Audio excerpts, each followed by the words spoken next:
নমস্কার। ষষ্ঠ আন্তর্জাতিক বঙ্গবিদ্যা সম্মেলন যা গত 25শে ফেব্রুয়ারি থেকে শুরু হয়েছে, আজকে তার চতুর্থ তথা শেষ দিন। আপনাদের সবাইকে স্বাগত।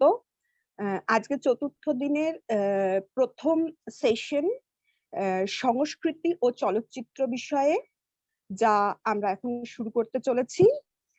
এই সেশনটি দুটি ভাগে বিভক্ত। প্রথম ভাগে সংস্কৃতি বিষয়ক চর্চা হবে এবং দ্বিতীয় ভাগে চলচ্চিত্র চর্চা হবে। আর আমরা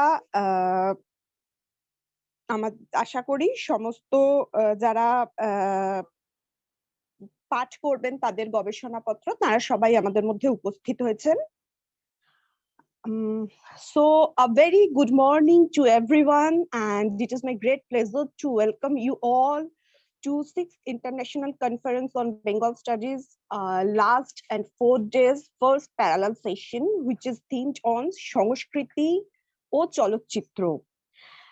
We have among us 6 paper presenters who are eminent scholars on their own field.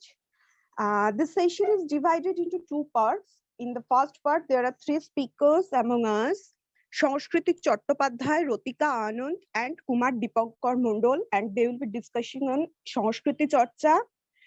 Every speaker will get 30 minutes for presenting their paper, and there will be a 15 minutes discussion followed by the paper presentation. And after that, from 11:15 a.m., we will go for the next half of the session that is based on Cholokchitra Charcha. And in that half, we have among us Dev Kamal Ganguly, Shukanto Ghosh, and Gopashish Bishwas, Jison. So I would now request Sangskriti Chattopadhyay to present her paper. She's a doctoral student in Valand Academy for Arts and Design in University of Gothenburg, Sweden. And her paper is titled Through an Other Eye in Search of the Subaltern Image in Bengal. I'll request Sangskriti Chattopadhyay to start her presentation. Thank you for that introduction. It's so kind of you to introduce me with your eminent words. Without further ado, I will straight get into the paper. So the title of my paper, as the chairperson has already mentioned, Through an Other Eye in Search of the Subaltern Image in Bengal. And it's a paper on Tita Shekti Nodir Nam by Advaita Mallabarman. I'm audible and visible to everyone, right? Okay, I will just take that as a yes and go ahead. Oh, yes. Okay. So let me begin with a quotation, a short quotation. ওরা কারা?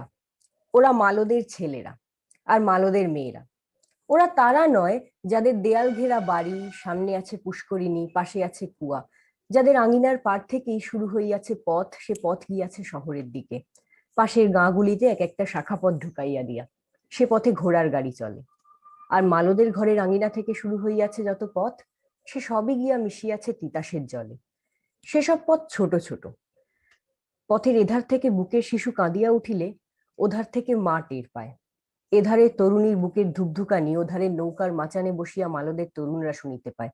এ পথ অতি খর্ব, দীর্ঘ পথ গিয়াছে মাঝ তিতাসের বুক চিরিয়া, সে পথে চলে কেবল নৌকা।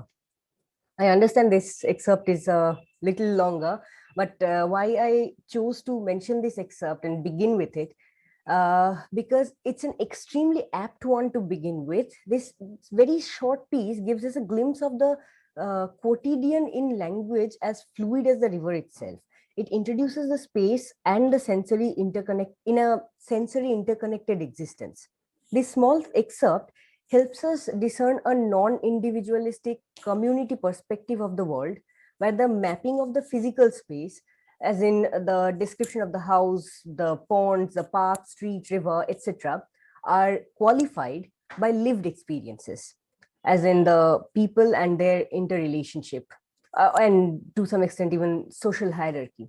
And this quality of unique image creation is one among the many others that this paper intends to research.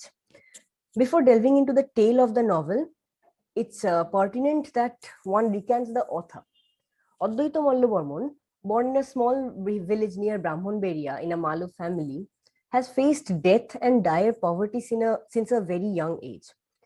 His parents' demise at a very young age and migration to Kolkata had shaped him in interesting ways, as recognized by his colleagues and compatriots in the eminent magazines Desh and Anandabazar Putrika.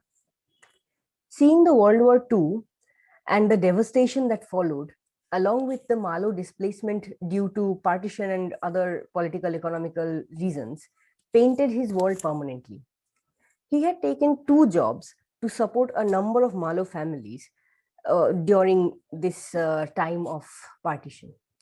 Reprinted from the introduction of his first edition, there are few words that describe his writing process of the novel impeccably and also gives a keen insight into his mind. So I would like to read those few words here if you just allow me. সারাদিন চাকুরি ও অর্থার্জনের জন্য আরো নানা লেখালেখিয়া দিনমানে একটুও সময় পান না। দিনের সকল কাজ সারিয়া সন্ধ্যায় নগরীর পূর্ব উপান্তে তাহার ষষ্ঠীতলার বাসাটুকুতে ফিরিয়া যান। ওই বাড়িতে অধিকাংশই রেলের শ্রমিক, ঘরে বারান্দায় ঠাসাঠাসি করিয়া তাহাদের খণ্ড খণ্ড সংসার, কিন্তু অপরিচ্ছন্ন অন্ধকার সিঁড়ি বাহিয়া চারতলার ছাতের ঘরটিতে পৌঁছিলে দেখা যায় আকাশ সীমাহীন। অদ্বৈত ক্লান্ত দেহ টানিয়া লইয়া রাত্রিতে তিতাসের কাহিনী লিখিতে বসিতেন। ক্রমে নগরীর আকাশ হইতে ধূম কলঙ্ক মুছিয়া গিয়া তাহা তিতাসের বুকের উপর ঝুঁকিয়া পড়া রঙিন আকাশের সঙ্গে এক হইয়া যাইত। I don't think this requires any further explanation, so I'll go into the short introduction of the novel. Titas একটি নদীর নাম is not a mere novel, but a journey in itself. Interestingly, this was born out of a nightmare that Advaita Mallabarman had. One night he had dreamed that Titash, the river, has dried up, and what happens to the people when it has dried up. And from that short dream, short nightmare rather, this novel was, the process of the novel writing began. And the original completed manuscript of Titash was lost while the author was traveling. And obviously devastated, he almost gave up on the novel for a long time. But urged by his close friends, the novel was painstakingly rewritten, which is unique for a work of this width. And unfortunately, the publication was posthumous, thus the author could not see his work. But the novel becomes almost a lifelong quest of his. The ennui of his quotidian life, the struggle, the hustle bustle, finds a moment of peace in this dream of Titash and the Malos by its side. They may not have much, but they do have a sense of stability and a distinct way of living that renders an air of freshness to their worlds and lives. It's also important to acknowledge that why this particular novel has a larger acceptance among Bengali reader in all times. The presence and usage of Titash as a central character, it sort of it's one of the main reasons why this happens. Bengal, the home to Ganges Delta, arc-shaped and composed of a labyrinth of innumerable rivers, swamps, and various other kinds of water bodies, is known for the known as a land of almost fairy tale-ish fertility. Ganga, of course, the queen of the web of rivers, is not a mere geological entity, as we all know, but it's a holy river, a river of stories. And this is not just true for Ganga, rather for all the rivers who have their very own and very specific sociological and mythical integration into a community sense of historicity. In a land as this, where river plays a crucial sociological role, it seeps into the human consciousness. Thus, the river of Bengal becomes the seedbed of imagination for several communities. And Titash is no different. An author takes great care and does it in great detail. He weaves this relationship between river and humans into this novel, and he keeps coming back to it. This specific relationship creates a layer of immediate internalization even before the content of the novel or the story has been interiorized. Thus, this novel has been the source of various readings and musings for decades. Borgi classifies the readings into two major sections. The first among the two is the reading by the Refined Society of the City, the Bhadralok, Bengali Bhadralok Society. This reading reverberates around the authentic representation of the rural and specific community, Malo. This reading is older, of course, and more iterated. So this has been, this is the reading that is most famous, and almost all of us who have read this novel have come across this in some way or the other. And the other reading that stands in contrast with another with this is another reading of this novel as one of the foremost Dalit literatures of Bengal. Both these readings have their own limitations. This particular paper intends to step away from both these ways of content-specific narrative critique in order to highlight the intriguing reflection of the subaltern perspective that shines through the novel. This paper aims to study this novel as an artwork with a set of images imagined by the other of the society, where the very construction, the form, the structure are so very different that it almost poses a stark impossibility for the mainstream intelligentsia to imagine or even enter a work like this. This strength of this novel and the other perspective, the other within quotes, has remained largely unspoken of. And this strength doesn't necessarily emanate from any definite practice of art. I'm not trying to say by calling this an artwork, I'm calling the literary piece an artwork, not necessarily that the Malo community has a definite practice of art, like some specific kinds of painting or music that I'm referring to. But this particular strength emanates from the exercise of markedly different lived experience. In this way, the novel can be seen as a contrasting figure of the violence of the late modern artwork. The term violence here is taken here from Dr. Cheryl Allison's eminent doctoral work, where she defines violence as a method through which certain form and its structure inflicts strict and inflexible regime of components, and by doing so also excludes many other possibilities in order to create one institution of art practice. The examples of this are aplenty, and in the history of art. Most famous example, of course, is Renaissance, which is also to some extent pertinent to our particular paper. So Renaissance had, not just in fine arts, but also in many other mediums, created a strict regime of proper art. Art, in case of painting, art that defined itself through its linear perspective, through its specific way of sketching landscape, its light, its realistic anatomy, its composition of figures, etc., if among many other. Now, these influences have embellished the early modern literature of India as well. The obstructive aspect of this influence is that it closes the possibilities of the other creations that may have emerged parallel to the movement, especially in a country like India, where for centuries, different communities have been following certain living practices which have not been completely broken off. These living practices give rise to certain distinct image styles. One such form may be explored through this specific novel, and thus this novel may stand juxtaposed to the mainstream image construction. And since the domain of the paper, as I'm stating right now, would be the visual unit of image, it is important to explicate why this choice has been made. And the reasons are manifold. To begin with, the structure of novel is obviously dependent on the rhetoric of images more than any other, but a much less obvious reason is coming specifically from this novel. One may refer to this novel as a novel of gaze. In the structure of the novel, there is no hurried necessity to get into an event or a definite action. Rather, it feels as if the human being is watching over the landscape through his memories. The way memories are unstructured, not logically construed. Similarly, the novel also moves from one alley to another, where events become smaller particles of a larger worldview. Thus, this memory gaze is fraught with potent images to study. Second and most important reason behind this choice is that since this is not a specific art practicing community, neither is that the focus of the novel. Hence, image becomes the only element that have the possibility of being studied by the outsider. And here I am the outsider.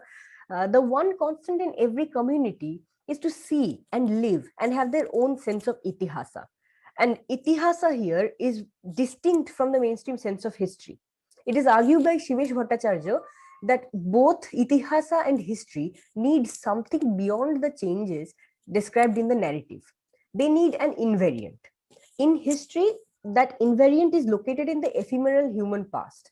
In itihasa, it is in the trans-historical spiritual domain.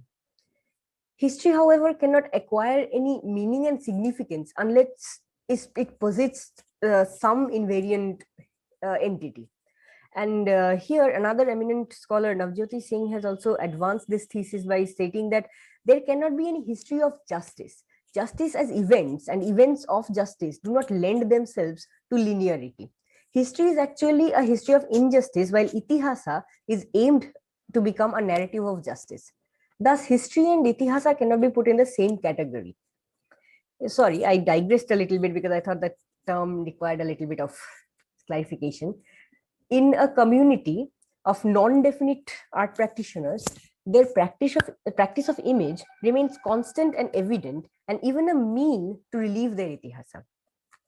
This way, the objective shifts as well from a definite production of a work, to knowledge creation. An example can be taken from the novel itself, if you would just allow me.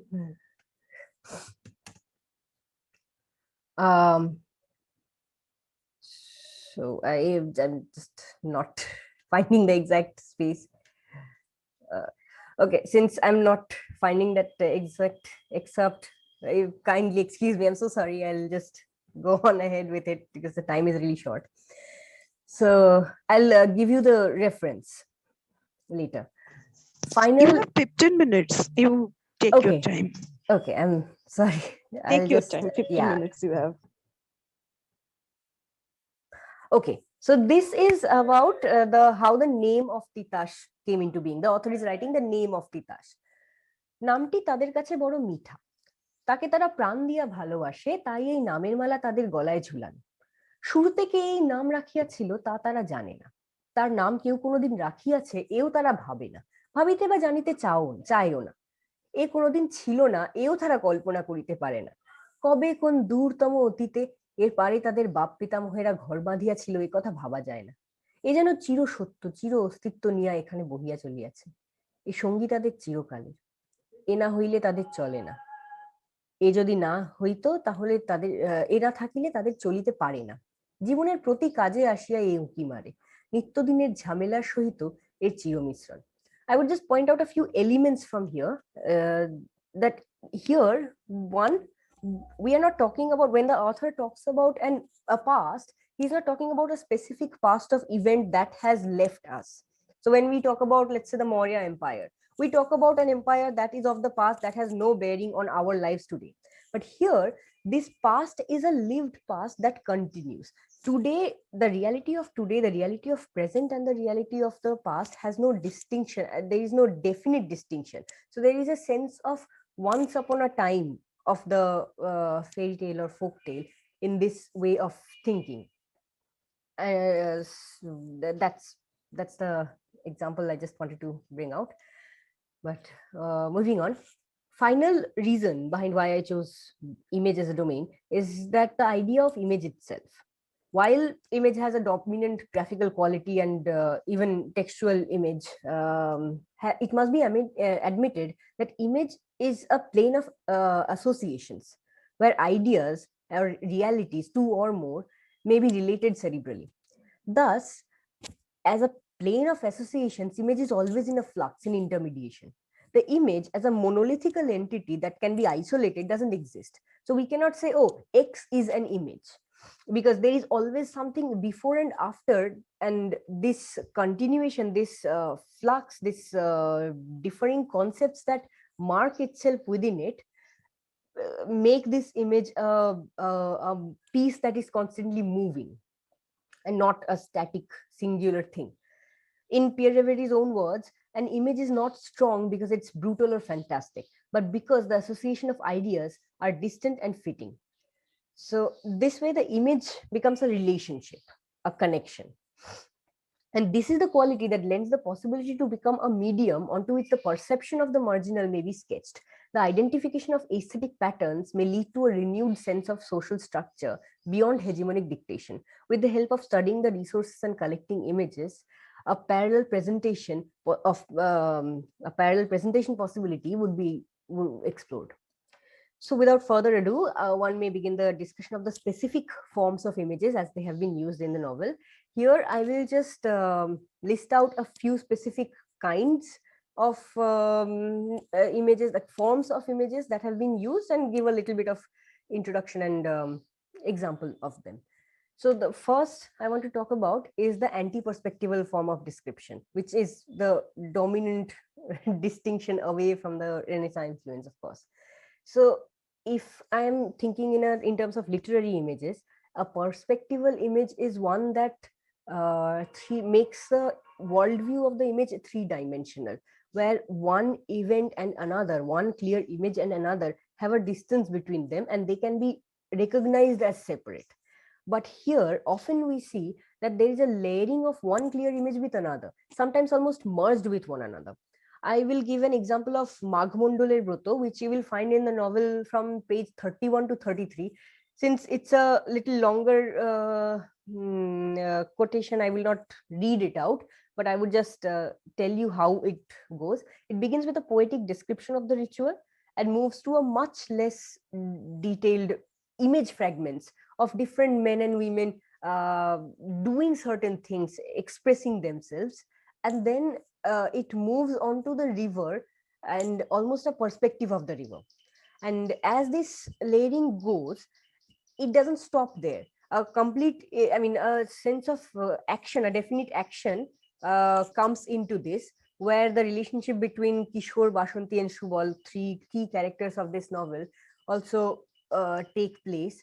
And there is really no point of telling where you can say that image one has stopped and image two has begun. They're almost feeding off of another, lending one into another. The second point that I would like to talk about is subject-object fusion, where the distinction between the subject and the object are often merged or interchanged. Before reading, there's a small piece, so I'll read it out, but I'll give a small context. That in this section, the author describes traveling boats and how newlywed brides are traveling in the boats, and men from the ghat are trying to see them. The seer is the essential subject, and the boats are the object. But this excerpt, at a certain point, the position shifts, and we can't even tell when that shift happened. Allow me to just read that out to you. বড় ভালো লাগিয়াছে তার মানুষটাকে. This is when from the ghat the seer sees the person in the boat. প্রথম দৃষ্টিতেই সে তাকে ভালোবাসিয়া ফেলিয়াছে, সেও কি তেমনি ভালোবাসে নাই? আর কেমন মানুষ গো, একবার দেখিয়াই মনে হইল যেন কতবার দেখিয়াছি। বেলা ফুরাইতেছে, একটু একটু বাতাস বহিতেছে, আর সেই বাতাসে আমার শাড়ির বেড়া খুলিয়া গেল। আর তখনই তাকে আমি দেখিতে পাইলাম, যদি না খুলিত তবে তো দেখিতেই পাইতাম না। The last bit, that sharir bera khuliya gelo, this is happening in the boat. So the person who was being seen has become a subject, but we do not know when this change has happened. Whose thought have we used to make this crossover? Now the next one is the narrative flow, that it's not guided by a story but a natural flow of gaze. Even the first one, the very first excerpt that I read about the whole space, that is, that can be an example for this, because it doesn't you would see that pages after pages the author is constantly getting into the world views, the locations, the very specific some very specific rituals, some very specific activities, and then certain events also come. So the events are not what is the central portion of the novel, the structure of this novel. Rather, they are a part, they're rather a particle that is sprinkled over the body of this novel. Another point is of this specific kind of images, the lack of metaphor in description, where I will just read out a few sentences so that we can see how similes are preferred. Yeah. So কিশোরের গালে হাত দিতে, আবির দিতে মেয়েটার হাত কাঁপিল, বুক দুরু দুরু করিতে লাগিল। সে অজানা স্পর্শের শিহরণে কাঁপিয়া কিশোর তাকাইল মেয়েটির চোখের দিকে, সে চোখে মিনতি। মিনতি বুঝি কিশোরকে ডাকিয়া বলিতেছে, বহু জন্মের এই আবিরের থালা সাজাইয়া রাখিয়াছি তোমারই জন্য, তুমি লও, আমার আবিরের সঙ্গে তুমি আমাকেও লও। So here, Buji and Moto are similes. I mean, those are the markers that you can tell that they're similes. Now, instead of having metaphors where you have this poetic leap where you have to figure out the image, you have two structured images which are transferring into one another. So that is one particular point I wanted to say. The creative imagination of the unseen, and how the one character becomes an enigma beyond its own characteristic specificity is one important thing. So Titash, the river becomes one such character. Kishore becomes one such character, but I can't give examples of that because those happen over the body of the novel for a longer period of time. One very interesting thing that happens, a very interesting way of image creation. This is another different kind of layered image creation, where you see the beginning of an image, a concrete one, and that breaks off and goes into a multiple pages long aside, and then returns to the very same sentence and the very same image. So you would see that I'm giving you the page number 20 to 24 of the novel, because again, it's a 4-page long thing, so I cannot read it out, where the description actually takes place of how the landmass of Bengal is riddled with rivers, and the nature of rivers are very different from one another. And from there, we move into the small images of this specific river Titash and what happens on the sides. And this goes on and on for almost nearly 4 pages, where two characters are also introduced and a relationship also develops between them. And then we suddenly come back to the exactly same sentence with which the aside started. So here the subjective and another we will just this almost feels like the flow of the river itself to me. We will move to the next point, where we can find an unique temporality in this image, where past is merged with the quotidian sense of forever. This is a again short one. Titas একটি সাধারণ নদী মাত্র, কোনো ইতিহাসের কেতাবে কোনো রাষ্ট্রবিপ্লবের ধারাবাহিক বিবরণীতে এই নদীর নাম কেউ খুঁজিয়া পাইবে না। তাই বলিয়া কি তাহার সত্যি কোনো ইতিহাস নাই? মায়ের স্নেহ, ভাইয়ের প্রেম, বৌঝিয়েদের দরদ, এর অনেক ইতিহাসের তীরে তীরে আঁকা রইয়াছে। কেউ হয়তো জানে, কেউ জানে না, তবু সেই ইতিহাস সত্য। এর পারে খাঁটি রক্তমাংসের মানবিকতা আর অমানুষিকতার অনেক চিত্র আঁকা হইয়াছে। হয়তো সেগুলি মুছিয়া গিয়াছে, কিন্তু মুছিয়া নিয়া তিতাস সবই নিজের বুকের ভিতর লুকাইয়া রাখিয়াছে। So there is a sense of past that is continuing in the same flow as the present, and whatever is lost is almost, there is a sense of retaining it.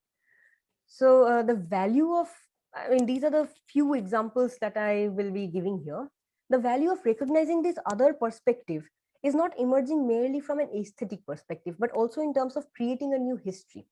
Here, standpoint theory by Sandra Harding, where it's argued that knowledge is not objective, rather it stems from the social position, holds certain importance. This theory emerged from the Marxist argument that people from an oppressed class have a special access to knowledge that is not available to those from a privileged class. It would not be too much of a leap to extend this to aesthetics as well.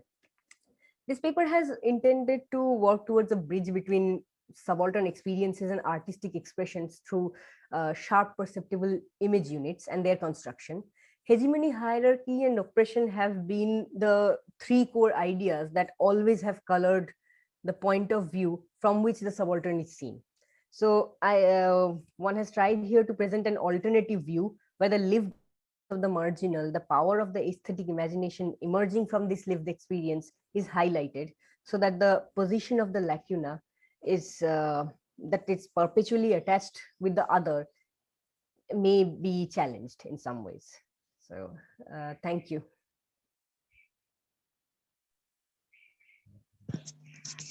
Thank you, Shanskriti Chattopadhyay, for your beautiful presentation. And since we have a question and answer session after all these three discussions, since there's no question in the chat box, so you can actually, if you have any comments or any questions, you can put it in the chat box. You can write it there.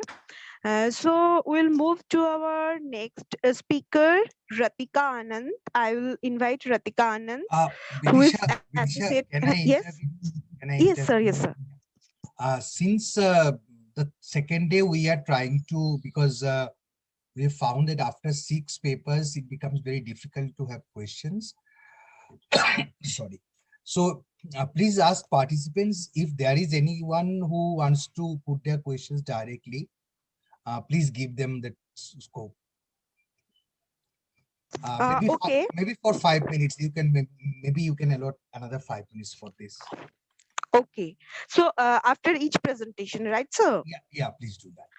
Okay, so I would request if anybody has any questions, suggestion, comments for Shanskriti Chattopadhyay and her presentation, please you can unmute yourself and come with your question, or you can simply write it in the chat box. I think unmuting yourself and directly asking would be easier. So please, I will request everyone if you have anything, any question, comment, or suggestion.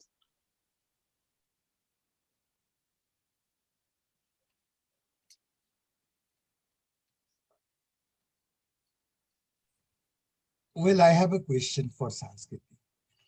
Sanskriti, thanks for this excellent presentation.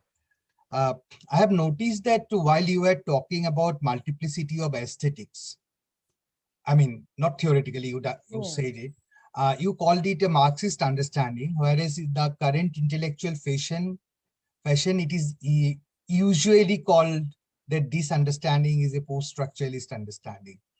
Would you like to comment on this? Yes, of course. Thank you for your question. And just a small clarification, I was actually not referring to this as a Marxist argument. What I said was that this particular thing, that the other perspective, the marginal perspective, may have something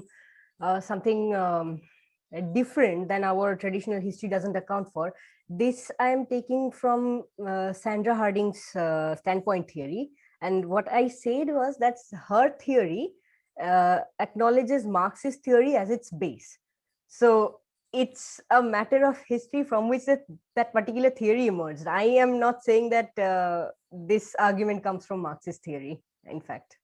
So, and yes, of course, it has I mean, it's not just post-structuralist, but in our a more general postmodern way of thinking, this and a post-colonial way of thinking, this particular kind of reading of the marginal is becoming more pertinent day by day. There is more work on this becoming, being done regularly now.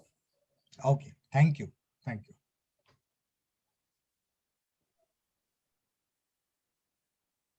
Any other question or comment for Shanskriti Chattopadhyay? Please come up with questions and comments.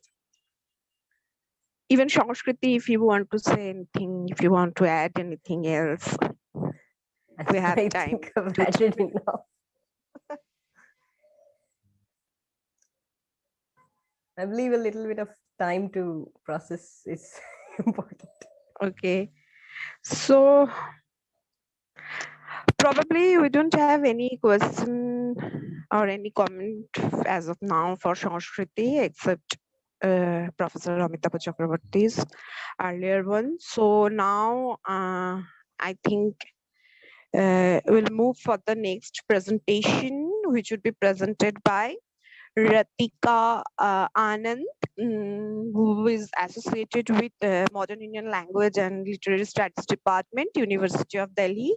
But I'm sorry, Ratika, I don't know your current designation exactly, so I would request you to introduce yourself, and I would invite you to present your paper. All right, thank you so much.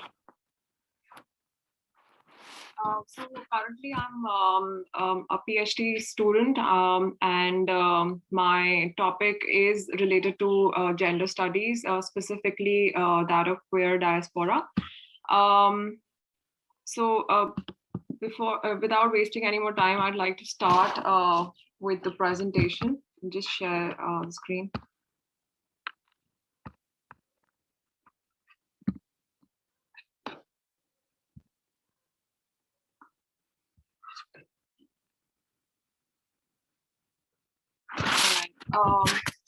The topic for my presentation is negotiating identities, exploring the subject of sexuality, memory, and homecoming in Tanvi Nandini Islam's Bright Lines. Bangladesh witnessed a considerable rise in migration to the West during the blood-stained Bangladesh Liberation War of 1971. Many immigrated as refugees to escape the gory violence and atrocities at the hands of the Pakistani army in Bangladesh. That was the East Pakistan at that time. The refusal of the government of Pakistan to recognize Bangla as a state language, the hegemonic control of the West of Pakistan, the economic disparity between West and East Pakistan, and the sheer disregard for Bengali culture were some of the key factors that led to the war. After attaining independence, Bangladesh continued to face economic and political instability in the form of assassination of Prime Minister Sheikh Mujibur, calamitous famine, the resurgence of Islam. Tanvi Nandini Islam, she is a Brooklyn-based writer and an entrepreneur in Bangladesh, of a Bangladesh descent. She manages her own beauty and fragrance company. Her debut novel, Bright Lines, is a representation and a reflection of her own thoughts and experiences about her struggle for identity as a queer Muslim diaspora. The author engages with the notion of sexual freedom through the corresponding narratives of the three young girls who are on a quest for identity, the three young girls in the novel, that is. The repercussions of the war can be seen in the novel through the character of Ella. She suffers from this recurrent psychedelic visions. The trauma of losing her parents to the war is believed to be the cause for her hallucinations. She feels disconnected from both her body and the adoptive home. So after her parents' death, she moved in with her uncle Anwar and aunt Hashi. Though Ella is a bright student, she is aiming for the Ivy League. She is very conscious about her body. It was her strong build, her masculine demeanor, and an odd pair of thick glasses that adds to her eccentric disposition. So there is this one occasion after this, I'd also like to discuss about the whole idea of symbolism, which through probably a couple of examples. So one such example is when Ella is scanning 100 Art Nouveau lithographs of Ernst Haeckel, and she is particularly drawn to this depiction of Medusa. Now, Medusa happened to be this free swimming sexual form of a jellyfish. It is symbolic of detachment and emancipation. The shape of the bell is named after Medusa from the Greek mythology. It is believed that on offending goddess Athena, she was transformed into a monstrous being with venomous snakes in place of her hair. It is very important now to look at Helen Ciso, who in her psychoanalytical essay, The Laugh of Medusa, she discusses this repression of women's desires and predominance of masculine writing. She proposes a need for women's writing that would break the model of binary opposition in the sense of presence, absence, masculine, feminine, order, cure, speech, writing, and so on and so forth. Now, she feels this binary opposition is what is responsible for giving the status of the other, or the secondary status of in the society to women.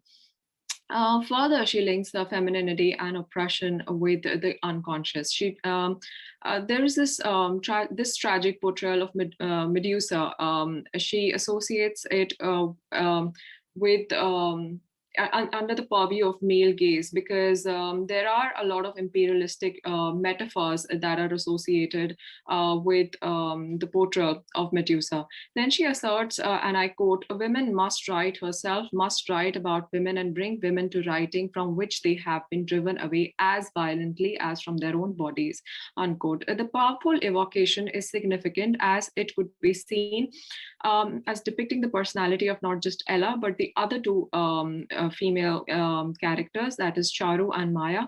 They subvert the deep-seated traditional norms and break the pre-existing barriers of socio-religious authority by challenging the gender roles and the Lacanian symbolic order. The text offers several instances where multiple meanings are evoked from single signifier. The author employs a device of symbolism to depict the fierce, liberated young women. Ella struggles with insomnia. She keeps herself preoccupied with the work in the garden, frequently disrupted by visions. She orders this butterfly larvae to keep the pests away, and the name of the butterfly that she orders was Madeline Lolita. Then again, which reminds her of very famous classic novel Lolita, which is synonymous with her own profound and unconventional desires, and her subsequent journey towards independence. Since school days, she is secretly infatuated with her own cousin, Charu. She suppresses a bold and rather unnatural feeling as she perceives them as depraved and immoral. Tanvi Islam, she writes, and I quote, "Ella never let her mind wander to Charu's body at night time, committed to being chaste. The word lesbian felt as foreign to her as the word sister. There were other kids in the school who were more comfortable with being queer and formed clubs and events that she seemed to get invited to. The idea of belonging to a group because of a crush on Charu would qualify her as a member. That just wasn't okay." Unquote. On the other hand, Charu is busy exploring her sexuality, and Islam writes, and I quote, "Charu aligned herself with outsiders, with fringe dwellers. She accepted weird and freakish, the perverse, the gothic, and the queer. She loved people different from her." Unquote. She was not able to discuss about sex with anybody at home. It was an implicit subject after listening to her mother's warning. She, in fact, was afraid that it was the physical relations that were causing her facial breakouts. Charu thinks, and I quote, "Maybe this is some, Dorian Gray type shit. The more she dived into the forbidden, the more marked her face would become." Unquote. It is this fear that functions as a supplementary agency here to instill the value system. Further, Charu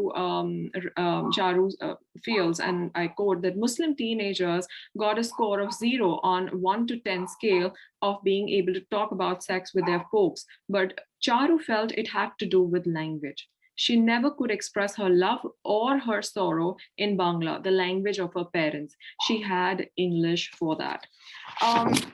So language then, it becomes very important, and it is closely tied to the area of gender and sexuality, both of which then draw our attention to the relevance of the gender performativity principle. Now, John Austin, in the field of linguistics, she lays emphasis on the role of language being not just for communication, but also to construct an identity in the course of enacting what has been said. Language is used to denote the action which may follow. So Judith Butler, in her theory of gender performativity in Gender Trouble, she discusses gender as a performance, an act which is necessary to seek that acceptance in the society. Biological sex dictates gender, which is validated through one's sexuality and language. Identity is always based on ideology. So that's how language becomes very necessary in propagating that ideology and is therefore a tool to produce culturally acceptable identity. The female protagonists, they cannot find words to explain their sexuality. There were no terms to describe their sexual experiences in their language, culture, or religion, as if it was some kind of an unspeakable offense or a condemnable deed in their native country. Luz irrigere in speculum of other women. She criticizes male-dominated language, and that is what she holds responsible for this lack of language, or this gap in communication or language, which is created because male-dominated language has this incapacity to actually articulate the experiences or include the experiences of varied sexualities, thereby denying them a subjectivity. There is a need to subvert their subordinate status by overthrowing the repressive language and the conditioned means of sexual pleasure as dictated by phallogocentrism. The denial of language is not only a denial of voice, but also that of existence. Without a language, they can neither confront nor permeate through the rigid patriarchal structures and are labeled as non-existent entities. Now, Tanvi Islam, she writes, and I quote, that they were outsiders, the three girls. They were outsiders, the three of them, uniquely aware of themselves against the world, unquote. Thus, the invisibility of the South Asian lesbian identity in the public realm and their execution and their exclusion from the law can be interpreted as a refusal to validate lesbian sexuality. Ella and Maya, they were able to create a space to explore their sexuality. Now, this creation of the space can also again be understood through Ashwini Suptankar's idea of the Sakhi space in Facing the Mirror, where he says that this space is very unique. It can be used to actually indulge in explore women's sexuality, offering that female companionship. At the same time, it can be used to purge off those same-sex desires. While Charu is dating while Charu is dating Malik, Ella forms a special bond with Maya, who has been staying at their house. She has run away from her home as her father was unwilling to send her to college. He was restricting her to stay at home and look after the ailing mother and the twin brothers that she had. So she, if you look at Maya, she in order to get that attention of her father, she covers her head all the time. She also performs the obligatory daily prayers as per Islam. She also, does everything to live her life outside the house. So in one of the trips that she goes onto the beach, and she confesses that she enjoys eating ham, and she in fact has a tattoo on the left rib. Now both of those are actually prohibited in her religion. Now she was carefree at the beach. She opened her hijab, she turned it into a beach blanket. Later in the novel, however, she attempts to end her life, as she felt that she was being constrained by the domestic realm, and all her aspirations were being thwarted by her father. Anwar is, so if you compare Maya's father with Anwar, who's Charu's father, he is stark opposite. So he is not a religious man, and his daughters are free to wear what they please. He believed, and I quote, that a child must chart her own path, no creed or paternalism to obstruct the way, unquote. So he supported his daughters. He also supported his wife's dream of finishing college and opening a beauty salon when they shifted from Bangladesh to Brooklyn. However, it is his brother who is, you can see him as a representative of moral police or Islamic religious police, because he criticizes Anwar for granting too much liberty to Charu. The novel lays emphasis on the dichotomy between tradition and modernity. Tradition is formulated by a set of customs, beliefs, and ideas that have existed since ancient times and are passed on to the next generation of every respective community. Charles Baudelaire is credited with coining the term modernity, and it refers to, and I quote, I'm taking a definition by Chris Barker's. post-tradition. So modernity can be seen as post-traditional, post-medieval historical period, one marked by the move from feudalism towards capitalism, industrialization, secularization, rationalization, state nation, constituent institutions, and forms of surveillance, unquote. The novel advocates the view that traditions should not be restrictive, but rather evolutionary in nature. Anwar is a Bengali man. He's more of a dreamy and philosophical person. You know, he has that kind of an outlook towards life. Before moving to the United States, Anwar was a reluctant war soldier who lost his best friend and also his brother-in-law Rezwan to the war. He continues to be tormented by the gruesome memories of the war. The author writes extensively about the abysmal condition of women in Bangladesh during the war, who faced rape, inhuman violence, heinous tortures at the hands of the pro-Pakistani men. Meghalaya is a matrilineal society. Bengali Muslims, they married innocent girls from Kasi tribe to get hold of their land, since the youngest daughter in the family, she inherits the property. Rezwan's first wife was from Meghalaya. He was in fact disturbed as his wife belonged to that matrilineal community, since he believed there was nothing worse than letting a child take its mother's last name. So, you know, again, this reiterates the status of women in Bangladesh. Anwar kept the secret of Rezwan's first marriage from everyone after the unfortunate death of his wife, Hawa. Now, friendships were very important to Anwar. And the loss of his friend has left him devastated and guilt-ridden for not being able to be present at the time of Rezwan and his wife Leila's death. Anwar is often seen engaging in self-medication. So he uses these psychotropic drugs to escape the past and manage the present events. His dependence on the drugs make him susceptible to hallucination. Rezwan's severe head. So every time, you know, he's hallucinating in most of these episodes, he sees Rezwan's head, a severe head, floating around. And in one of these episodes, he recalls the death of Rezwan and his wife, who were murdered for Rezwan's anti-government views about President Irshad. Anwar turns to the head and says, and I quote, "How many times can I answer for your death? I'm sorry for abandoning you," unquote.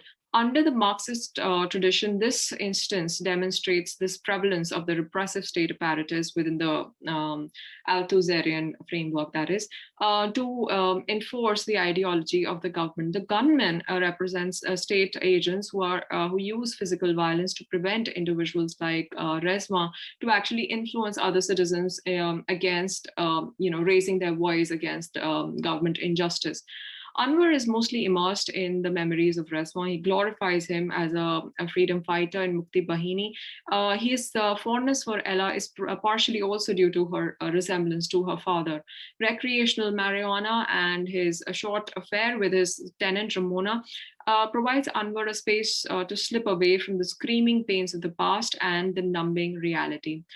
Home is one of the central themes in the novel, conflated with the memories of Bangladesh. He builds his new home at 111 Cambridge Place with this great deal of passion and hard work. I quote, "Anwar's chronic indecision between modernity and tradition led him to build two of everything." So he had like two master bedrooms, two smaller bedrooms, two kitchens, two bathrooms, so on. Anwar runs an apothecary and is immensely fond of his garden, which he created with his niece Ella. The absence of her parents that has created like a void in their life. Ella felt, and I quote, "Her uncle's preoccupation with conspiracies had taken on a life of their own after the parents' murder. It was a miserable period in his life where he believed apocalyptic demise loomed around the corner. Depressed and mourning, Anwar stocked up on seeds and preparing for the end of the days, fancying himself a builder of botanical ark." So that was like the history, like what conspired or what transpired behind this whole idea of building up the famous garden. He plants these 3 hibiscus trees in his garden, reminding him of his homeland. Hibiscus forms an integral part of Bengali culture. It belongs to goddess Kali and is used extensively in Kali Puja. It also appears in numerous Bangla songs and poetry. So you can see now that what is happening here is that the memory of war-torn Bangladesh and the present time Brooklyn, they run parallel. And hearing what just Ella, reading what just Ella felt about the mental instability of Anwar, it just seems that the strain that has put, or how their life has changed, and how the horrific memories they still continue to affect the mental balance and peace of the characters. It's very important here to bring the whole idea of memory, and I would like to, Henry Bergson, he talks about the historical time and the psychological time. At the same time, he's also famous for, the whole idea of habitual and pure memory. I would like to quote Bergson from Memory and Matter, where he says that, and I quote, "Whenever we're trying to recover a collection to call up some period of our history, we become conscious of an act sui generis." Now, sui generis is Latin for something unique, something peculiar, very personal to yourself. So sui generis, by which we detach ourselves from the present in order to replace ourselves first in the past in general, and then in certain region of the past, a work of adjustment, like focusing of a camera. But our recollection still remains virtual. So that is to say that we cannot recreate the past from the present, and in order to be understood, it must extend to the present. So this is exactly what happened. It did extend to the present when the family got an opportunity to go back and revisit Bangladesh. So their house in Brooklyn was burned down by Maya's father for giving shelter to his daughter. And the family returns to Bangladesh to spend their vacation, revisiting for the first time after they brought 3-year-old Ella with them to New York. It is pitiable to see that after all these years, Hashi's family is still mourning for the loss of Rezwan and Leila. The concept of diaspora has been adopted in academic discourses on displacement, immigration, transnational identity formation, so on and so forth. Memories are a bridge connecting the past to the present. The past comprises of both individual and collective past, which resonates with our home, history, and heritage. Anwar, he shares these disintegrated pieces from his memory, revealing his genealogy, his national history, and traumatic war stories. William Safran defines diaspora, and I quote, "expatriate minority communities which have dispersed from the original center to 2 or more peripheral or foreign regions, to people who retain their myths about their motherland and feel alienated in the new land," unquote. So there is this dispersion of community mixed with this innate desire to return to the homeland, reminiscent of the memories of the Jews, the Armenians, and the Greeks. He discusses this notable characteristic of diaspora community, which is the possession of the collective memory. Other than that, of course, there is vision and mythology. There is a sense of nostalgia for the past, a feeling of alienation in the host land, among other traits. So the novel illustrates how Hashi and Anwar's individual past is actually coalesced, or they are able to actually coalesce it into the collective memory of Bangladesh on their visit. It is these past memories and myths layered with the new cultural influences in the adopted land that shape the identity of the diaspora. Anwar, so right after Anwar and the family gets to Bangladesh, Anwar specifically, he's very overwhelmed, and he reaches his hand and grabs his wife Hashi's hand, and he's just very overwhelmed with the whole experience of getting back to his homeland. Hashi and Anwar, they were engulfed in old memories as they were going down familiar roads, which have become unfamiliar due to growth, development, and industrialization in Bangladesh. Anwar noticed many new buildings and significant loss of greenery. During their stay, Hashi and Anwar visit the old city because, they wanted to actually go to everywhere, which everywhere what is tarnished and hidden. So everything that they'd left behind. And it was not, and I quote, the modern, sleek, shiny, or huge, unquote. It was not the new infrastructure, the new Dhaka that they wanted to see. They went to the old city, the old Dhaka, to relive their memories. They were retracing their steps towards familiarity, recalling their childhood memories, and conjuring historical spirits. They were able to reconcile their differences, and Anwar was able to seek forgiveness from Hashi for his serious trespass. Charu experiences a cultural shock in Bangladesh as women are restricted to domestic sphere and are not allowed in the market spaces. They are expected to keep themselves covered all the time. The demarcation of duties is clearly divided on the lines of gender. From the novel, I quote, "Men were everywhere, there were hardly a woman on the street," unquote. Drawing inferences from the work of French feminist Irigaray, she wrote this Marxist feminist essay, "When Goods Get Together." So she talks about this whole idea of commodification of women.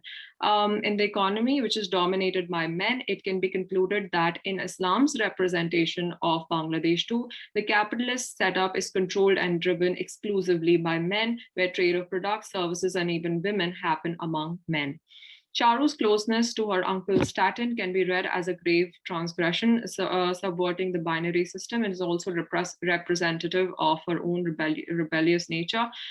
She knows, and I quote, "This is a case of misdirected love." She realized she loved him in this complex, inexplicable, and completely taboo way, unquote. After the sudden demise of her parents due to an unfortunate accident, Charu has a brief sexual encounter with a boatman, which is again indicative of the impulsive and fearless attitude. The death of Hashi and Anwar marks the culmination of the novel, which reaches this epitome of ephemerality of life, just like some plants, the streets of Brooklyn, and the pre-war Bangladesh. Anwar and Ella, they were able to confront their traumas, which helped them reconcile their consciousness with their past. Ella is able to harmonize her feelings with her body. She identifies a symmetry between her thoughts and physical self, finding the sense of comfort, unification, and homogenization. She is able to gain clarity, and she's no longer confused about her sexuality anymore. She asks Arana if there is any word for a woman who lives as a man. And the word, he says, is Swadhin, which means ultimate liberation. Ella's experience in Bangladesh helps her to reach this stage. Her stay plays a very crucial role in formulation of her identity. She journeys back to her past, tries to come in terms with her parents' death, and accepts herself with her visions and this newfound sexual identity. I quote, "She did not have much, if anything, except for her visions, where she saw colors, she saw her parents, she saw Maya. The hallucinations were a residue of what she has lost," unquote. She was no longer troubled with someone mistaking her for a man. In fact, it was this one day at the while they were playing beach football, that was her first step towards finding her the true identity. When somebody asked her about herself, she introduced herself as a New York Bhaiya after striking the winning goal. And in the novel, as the novel progresses and she's able to formulate, she's able to find herself and know more about herself. She's taken, and I quote, "She's taken to wearing the plaid lungis her grandfather and Rana wore, paired with tank tops. Most of the villagers assumed she was a boy. She never bothered to correct them. It didn't feel like a mistake. She liked the way they saw what she wanted them to see. She navigated the town with ease, which she recognized as the privilege that her cousin did not have. At last, she discovers her true identity and introduces herself as Elle.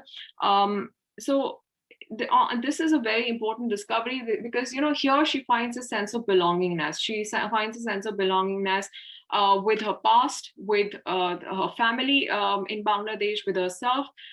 So on her return to Brooklyn, she confesses her love to Maya. Anwar leaves a letter for her titled The Black Forest that fills the gap in his fragmented memories. In the first half, we just see or we just hear the fragments of his memory. We never hear the complete truth. And it is this letter that from which she's able to learn all about her father. The letter unravels that Rana is actually her brother.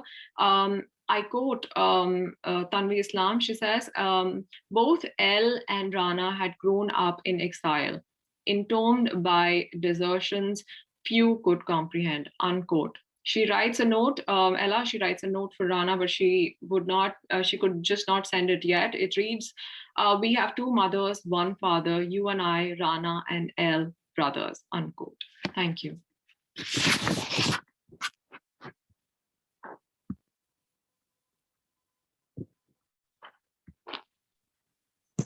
Thank you, Ratika, for your presentation. And now I will ask everyone, I'll request everyone, if you have any question, any comments on Ratika's presentation, please unmute yourself and ask Ratika directly. Or if you want, you can write it in the chat box. But for now, I will request all of you that we have 5 minutes for discussion. So please unmute yourself and come with your questions and comments.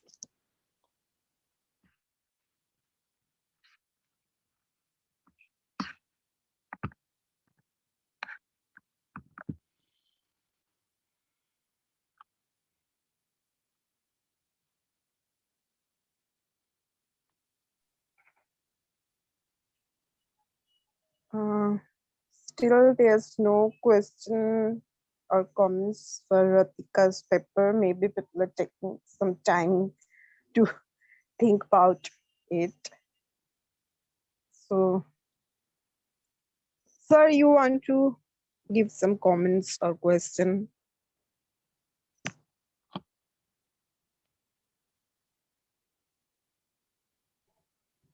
No, not exactly. I was not. I just didn't want to intervene at this juncture. So I'll come back. I think what Bidisha, there are two questions. Okay, Sanskriti has responded to the question. Yes, she has already responded in the chat box, but I have requested her that if there would be time at the end of the session, so everybody would love to listen from her directly. Okay, so then she I can, yeah, then I can, better, it's not a comment actually. I was listening to Ratika's presentation, particularly because I know the history of Bangladesh bit more closely. So there are quite a few points, but I think this would be like way out of the context in which Ratika is talking. I was wondering, Ratika, when you were dealing with these two opposites of the home country and the host country experiences, would you say that the selfhood that develops there, the subjectivity that develops there, remains an unassimilated binary, or it sort of gets assimilated at certain point? Are the subjects being able to frame? We know that subjectivity has multiple dimensions and which are not always assimilated as such. But have you found that in diasporic experience, it takes the shape of not multiplicity, but that of a binary? And I think in the writings that I've read, I mean, they're mostly specific to this area. However, I would say that in the context that you're asking, I would not say that they are able to have. There is this, of course, the multiplicity in the sense because they do go back to the past. You know, they have a past. They do have memories. If not memories, they do have a sense of belongingness with their native country, and here they are, you know, in a new culture, in in a new area, a new space. Now, most of the texts that I'm reading for my PhD happen to be either for, you know, due to the political upheaval in their native country that they have to move, or it is because of getting a sense of their own identity, you know, in terms of their sexuality, that they have to move to the foreign land. But there's always this void. And the multiplicity, I think that is a very that's a really nice point, actually. Why? Because it does happen. You cannot be the same person that you were in your homeland. And if you think about the idea that Homi Baba gives in his writings about the emergent identity. So it is actually this emergent identity that we witness in most of the characters, because here they come with a different vision, you know, a different aspiration of what they might just get abroad. However, their dreams are cut short because it is not, the ultimate freedom that they are looking for. They do not get that. So their desires are actually not met, is what I see in most of these novels and writings and poems that I'm reading from South Asian diaspora studies. It is not the case. But yes, you're right. It is not a binary. I would not say that, you know, it's that they're somewhere in between. You know, you still feel most of the narratives, they are running parallel. And the beauty is that, you know, how something like some simple signifier, you know, something an image would just come in front of them, that takes them back to their homeland. You know, something that happened, imagine an episode or something that they see in the host land, it takes them back to their memory from childhood in the homeland. So there is this in betweenness. They're not able to actually get out. I would not say, I think that is not even possible to actually forget a history, your own history, but certainly there is this creation of a new identity. I think that is what happens in most of the writings that I've read.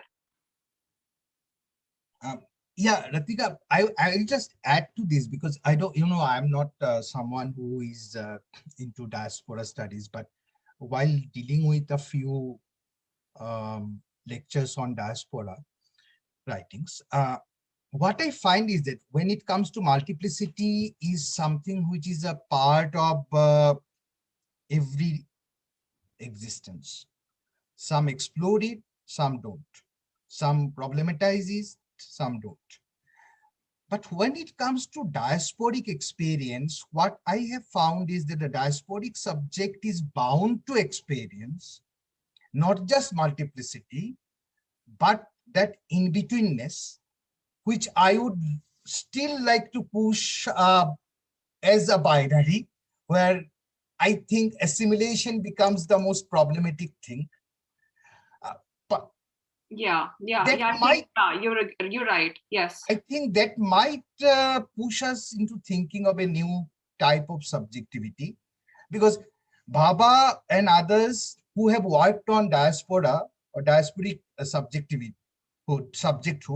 have tried to sort of define or understand what happens. Yeah. When one goes through all of understand this. now. So you mean that there is the homogenization that we witness in the two identities from the past and the host land. Yes. I mean, what I'm trying to say is that stark presence of this binary is the fate of the diasporic subject, which I think might lead us into understanding the subjectivity of a diasporic self in a bit different way than the subjectivity of a non-diasporic self, which of course is also multiple. Multiplicity is also part of that. Yes, yeah, I understand now in terms of That's binary. what I was trying to. Yeah. So there is, you're absolutely right. Even I don't find that this homogenization does not happen between, the identity that they carried with themselves and this new identity that they form for themselves. So just because, they're just going back to the past, and at the same time, they do not want to live, they don't want to leave, what they've created for themselves, and in terms of freedom and independence, and or even if we just take out the gender issues here, even in terms of economic stability that the West offers them, or the future that they offer for their children, they do not want to go back to the past. Not that they do not live in the past, they certainly, I feel, they do live in the past, and somehow they're trying to create a similar with those similar visions, they would like to pass on to their next generation. I think that is what happens. They do hold on more strongly to the value system and to the religion, more than I think we staying in the South Asian countries. Thank you, Ratika. Thank you, sir. Thank you so much. Is there any other question for Ratika? No, I think it's a discussion going on between Priyanka and Sanskriti in the chat box. Yes, actually, that we can address at the end, because as you said, we are taking the questions direct after Swan's presentation for that specific person. So I don't know, Right. like, what should I do? Yeah. So, I think that would be the best thing to do. Yeah. So now it's the time to invite Kumar Dipankar Mondol. Dipankar Mondal বলবেন বুলবুল চৌধুরীর প্রাচী যুদ্ধ ভালোবাসার আখ্যানে মানবীয় বোধের উৎসারণ। উনি জাহাঙ্গীর বিশ্ববিদ্যালয় বাংলাদেশে যুক্ত আছেন।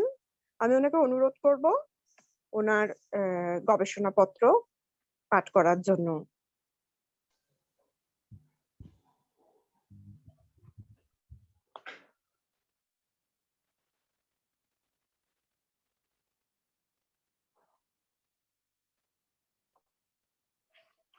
ধন্যবাদ সবাইকে।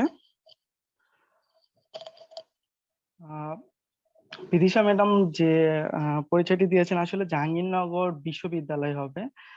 আমি জাহাঙ্গীরনগর বিশ্ববিদ্যালয় পিএইচডি গবেষক। আমার আজকের এই গবেষণার শিরোনামটি বুলবুল চৌধুরী প্রাচী যুদ্ধ এবং ভালোবাসার আখ্যানে মানবীয় বোধের উৎসারণ। আমি প্রথমে আমার মূল আলোচনায় চলে যাচ্ছি। ব্রিটিশ ভারতবর্ষে শিল্প সাহিত্য চর্চায় যে সকল মহাপুরুষ বিশেষ কৃতিত্বের স্বাক্ষর রেখেছেন, তাদের মধ্যে অন্যতম এক নাম বুলবুল চৌধুরী। বাংলা নৃত্যশিল্পের বিকাশে তার অবদান নানামাত্রিকভাবে স্মরণযোগ্য। তিনি তার সহজাত নৃত্য প্রতিভা দ্বারা বাংলা নৃত্য শিল্পের ধারাকে এক অনন্য উচ্চতায় নিয়ে গিয়েছেন। নৃত্যশিল্পের ধারাকে এদেশে পরিপূর্ণভাবে বিকশিত করতে তার ভূমিকাই সর্বাপেক্ষা বেশি। প্রাতিষ্ঠানিক পর্যায়ে নৃত্যশিল্পকে তিনি ছড়িয়ে দিতে পেরেছিলেন কৃতিত্বের সাথে। ভারতীয় শিল্প ইতিহাসের পুনরুজ্জীবন সময়কালে নৃত্যাভিনয় ছিল এক বিশেষ শিল্প মাধ্যম। বুলবুল চৌধুরী প্রারম্ভিক জীবনে চিত্রশিল্পী হওয়ার বাসনা করলেও তা ত্যাগ করে নৃত্যকে নিবিষ্ট মনে জীবনের একমাত্র শিল্প ধ্যান বিবেচনা করে আমৃত্যু সাধনা করে গিয়েছেন। বুলবুল চৌধুরী ১ জানুয়ারি ১৯১৯ সালে বর্তমান চট্টগ্রাম জেলার লোহাগাড়া উপজেলার চুন্তি গ্রামে জন্মগ্রহণ করেন। বুলবুল চৌধুরীর পিতা ছিলেন বেঙ্গল পুলিশ সার্ভিসের একজন ইন্সপেক্টর। চাকরি সূত্রে নানা জায়গায় ঘোরার কারণে বুলবুল চৌধুরী কলকাতার হাওড়া প্রাথমিক বিদ্যালয়ের পাঠ সমাপ্ত করে বিভিন্ন প্রতিষ্ঠানে পড়াশোনা করার পর ১৯৪৩ সালে কলকাতা বিশ্ববিদ্যালয় থেকে বাংলা বিষয়ে এমএ ডিগ্রি লাভ করেন। ক্ষণজন্মা এই নৃত্যশিল্পীর প্রকৃত নাম রশিদ আহমেদ চৌধুরী হলেও স্কুল জীবনে তিনি নিজেই বুলবুল চৌধুরী নামটি ধারণ করেন। শিক্ষা জীবন সমাপ্তে তিনি বিভিন্ন সংস্থায় চাকরি করে মানসিকভাবে তৃপ্ত না হওয়ায় নৃত্য সাধনায় জীবন উৎসর্গ করেন। নাট্যাভিনয়ের মাধ্যমে তিনি হিন্দু মুসলমান সাম্প্রদায়িক সংকীর্ণতা পরিত্যাগ করে নৃত্যের ক্ষেত্রে এক বিশেষ ধারা প্রবর্তন করেন। বুলবুল চৌধুরীর নৃত্য ছিল অনেকাংশে অভিব্যক্তি নির্ভর। নৃত্যকলার সঙ্গে অভিনয় কলার সংমিশ্রণে নতুন এক ধরনের নৃত্য ধারার প্রধানতম বিষয় ছিল শিল্পীর বক্তব্যের সুস্পষ্টকরণ। আর এই ধারাটা শুরু হয়েছিল বুলবুল চৌধুরীর হাত ধরে। বাংলা নৃত্য ধারায় এ ধরনের নতুন ধারণার প্রকাশ ছিল তার অন্যতম সৃষ্টি। তাই তার অভিনীত নৃত্য নাট্যগুলো অকুণ্ঠ দর্শক জনপ্রিয়তা পেয়েছিল। সমকালীন আর্থসামাজিক রাজনৈতিক ঘটনাবলী কিংবা হিন্দু মুসলিমদের পৌরাণিক চরিত্র, যুদ্ধ, দুর্ভিক্ষ, রূপকথা ছিল তার নৃত্যের বিষয়। এসব বিষয়কে কেন্দ্র করে তিনি তার উল্লেখযোগ্য নৃত্য নাট্যের মধ্যে ছিল শিব ও দেবদাসী, ইন্দ্রসভা, সৌরভ রুস্তম এরা প্রভৃতি। এসব নৃত্যনাট্যের ব্যতিক্রমী পরিবেশনা ও বিষয়ের গভীরতা সকলের মনে দাগ কেটেছিল বিশেষভাবে। বুলবুল শুধু নৃত্যশিল্পী হিসেবে নিজেকে পরিচিত করেছেন এমনটা নয়, বরং তার চরিত্রের অন্যতম এক দিক ছিল সাংগঠনিক দক্ষতা। 1937 সালে ওরিয়েন্টাল ফাইন আর্টস ওফা প্রতিষ্ঠার সময় তিনি উল্লেখযোগ্য ভূমিকা রেখেছিলেন। 1947 সালে ভারত ভাগ হলে বুলবুল নিজের বাড়িতে ফিরে আসেন। পরবর্তীতে নৃত্যশিল্পের অসামান্য উৎকর্ষতার নিদর্শন হিসেবে তাকে পাকিস্তান সরকার নাইটিঙ্গেল অব পাকিস্তান অভিধায় ভূষিত করে। অমিত প্রতিভাধর বুলবুল চৌধুরী মাত্র 35 বছর বয়সে 17 মে 1954 সালে কর্কট রোগে আক্রান্ত হয়ে কলকাতায় মৃত্যুবরণ করেন। নৃত্যশিল্পের এই গুণী শিল্পী সম্মানে এবং তার স্ত্রী আফরোজা বুলবুলের ঐকান্তিক প্রচেষ্টায় 17 মে 1955 সালে প্রতিষ্ঠিত হয় বুলবুল ললিত কলা একাডেমি বা বাফা, যা আজ অবধি বাংলাদেশের নৃত্যশিল্পের প্রসার এবং চর্চার ক্ষেত্রে এই প্রতিষ্ঠানকে অগ্রগণ্য হিসেবে ধরা হয়। বুলবুল চৌধুরী শুধু একজন নৃত্যশিল্পী ছিলেন না, তিনি তার সাহিত্য সাধনার চিহ্ন হিসেবে একটি উপন্যাস এবং কয়েকটি গল্প রচনা করেছেন। স্বল্পায়ু এই খ্যাতিমান শিল্পী দ্বিতীয় বিশ্বযুদ্ধ শুরু হওয়ার সময়কালকে কেন্দ্র করে রচনা করেছিলেন তার প্রাচী উপন্যাসটি। সমকালীন ঘটনাবলী সাহিত্যের পাতায় বরাবরই জায়গা করে নিয়েছে স্বতঃস্ফূর্তভাবে। প্রাচী উপন্যাসটিও তার ব্যতিক্রম নয়। ইতিহাসের পাতায় দেখা যায় দ্বিতীয় বিশ্বযুদ্ধের সময়কাল ছিল 1939 সালের 1 সেপ্টেম্বর থেকে 1945 সালের 2 সেপ্টেম্বর পর্যন্ত। দীর্ঘ এই 6 বছর ব্যাপী এই যুদ্ধকে ধরা হয় মানব সভ্যতার ইতিহাসের সর্ববৃহৎ এবং রক্তক্ষয়ী যুদ্ধ হিসেবে। কোটি কোটি সামরিক ও বেসামরিক মানুষ মৃত্যুবরণ করেছিল এই দিগন্ত বিস্তার যুদ্ধে। পৃথিবীর পূর্ব প্রান্ত থেকে পশ্চিম প্রান্ত পর্যন্ত কোনো অংশ বাদ ছিল না এই যুদ্ধকে এড়িয়ে যাওয়ার। ভারতবর্ষও এই যুদ্ধের প্রভাবমুক্ত ছিল না। এদেশের মানুষের মনে সঞ্চারিত হয়েছিল বিশ্বযুদ্ধের অভিঘাত। কারোরই সামর্থ্য ছিল না যুদ্ধের প্রভাবকে অস্বীকার করা। ভারতবর্ষের তৎকালীন সমাজ ব্যবস্থার প্রতিটি স্তরে এই যুদ্ধের প্রভাব ছিল বেশ তীব্রভাবে। বুলবুল চৌধুরী সেই সময়কে বেছে নিয়েছিলেন উপন্যাস রচনার ক্ষেত্রে। দ্বিতীয় বিশ্বযুদ্ধের সময় ইংরেজ শাসিত ভারতবর্ষের অন্তর্গত তৎকালীন বার্মা, বর্তমান নাম মায়ানমার, ছিল ব্রিটিশদের অধীন এক ভূখণ্ড। জীবন ও জীবিকার তাগিদে ভারতবর্ষে অনেক লোক বার্মার বিভিন্ন শহরে বসবাস করত। বিংশ শতকের প্রথমার্ধে সংঘটিত প্রথম বিশ্বযুদ্ধ এবং তৎপরবর্তী সময়ে কলকাতায় শিক্ষিত যুবকদের জীবিকার ব্যবস্থা ছিল খুবই সীমিত। ফলে অনেক শিক্ষিত বাঙালি এবং অশিক্ষিত যুবকেরা জীবিকার তাগিদে বাধাহীনভাবে বার্মায় আগমন করত। এরকম কয়েকজন যুবকের ভাগ্য বিলম্বিত ঘটনা এবং কাহিনীর উপাদানে গড়ে উঠেছে প্রাচী উপন্যাসের মূল প্রেক্ষাপট।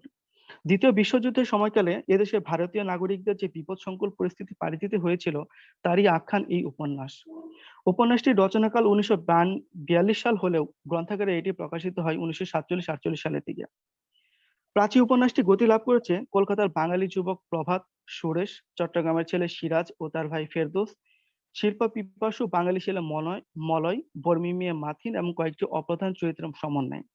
উপন্যাসের শুরুতে আমরা দেখি বার্মার স্থানীয় কয়েকটি খবরের কাগজ ঘোষণা করে যে পূর্ব ও পশ্চিমের দেশগুলো যুদ্ধে লিপ্ত হয়েছে। এ কথা জেনে অনেকে তাদের নিকট আত্মীয়দেরকে তাড়াতাড়ি করে স্বদেশ উদ্দেশ্যে পাঠিয়ে দেয়। কিন্তু জীবিকার দুর্নিবার প্রয়োজনে অনেকেই যুদ্ধ মাথায় নিয়ে বার্মাতে অবস্থান করতে হয়। এরই মধ্যে দ্বিতীয় বিশ্বযুদ্ধের অন্যতম কুশীলব দেশ জাপান পৃথিবীর পূর্ব প্রান্ত থেকে বোমা ফেলতে কোনো এক 7 ডিসেম্বর বার্মাতেও প্রথম বোমা নিক্ষেপ করেন। সাধারণ জনসাধারণ যুদ্ধ সম্পর্কে সম্যকভাবে ওয়াকিবহাল না হলেও বোমা বর্ষণের তীব্রতায় বুঝতে পারে যুদ্ধের ভয়াবহতা।